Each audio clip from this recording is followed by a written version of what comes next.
We are in our 14th week and we are still in Wyoming, and today I will be spotlighting the homicide of Davida Peterson. In May of 1999, Davida was working at the V1 convenience store and was shot during an attempted robbery. Davida would survive almost a year before succumbing to her wounds and pass away in 2000. Investigators believe that this robbery was tied to others in surrounding states, but Davida's case still remains unsolved. 40-year-old Davida Peterson was a mother of 4 and raising a grandchild. In May of 1999, she was a clerk at the V1 propane gas station store on 9th Street in Rock Springs. During her shift, May 8, 1999, investigators believe a suspect or suspects walked into the convenience store intending to rob the store. Because there are no witnesses or video surveillance, they don't know what led up to the suspects turning their violence onto Davida. At some point during the robbery, the suspects fired a bullet into Davida's head above her right eye. The bullet exited the left side of her head. Investigators state that around 8:45 p.m., a customer at the store would discover Davida lying behind the counter, bleeding from a head wound, and call emergency services. She was airlifted to the LDS hospital in Salt Lake City and listed in critical condition. Davida was in a coma, so investigators were not able to question her. 10 days later, investigators would tell the Casper Star-Tribune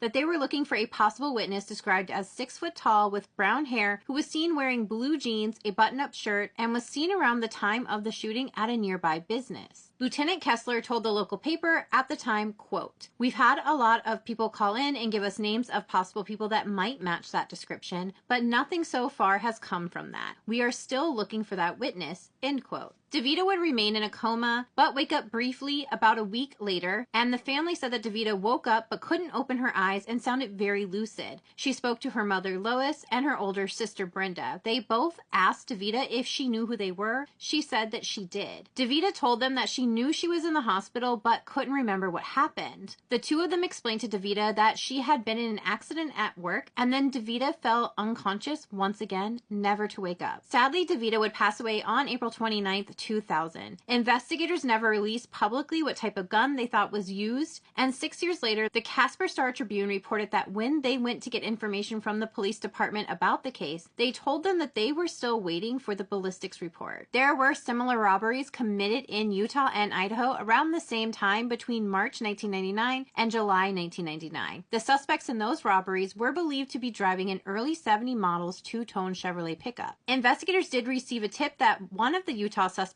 likely had ties to Rock Springs and was known to frequent the area during the same time as the V1 robbery that took Davida's life. Investigators believe that they have an idea of the suspects who are responsible for Davida's death, and in 2003 told the Casper Star-Tribune that the possible suspects were currently both in prison in Utah serving time for armed robberies, but they didn't have enough evidence to pursue charges against them in Davida's case. Davida's case remains unsolved, but her family says they are still seeking answers, and investigators say that her case is still open. If you have information in Davida's case, you are asked to contact the Rock Spring Police Department at 307-352-1588. Please keep sharing Davida's face and case in hopes that we can bring her family answers. Thank you so much for taking the time to get to know Davida today, and don't forget, when you see those missing and murdered posts on social media, share, because every time we share a face, we get closer to solving a case, and it's seriously just a simple little click. And I will see you all back here for another day in Wyoming.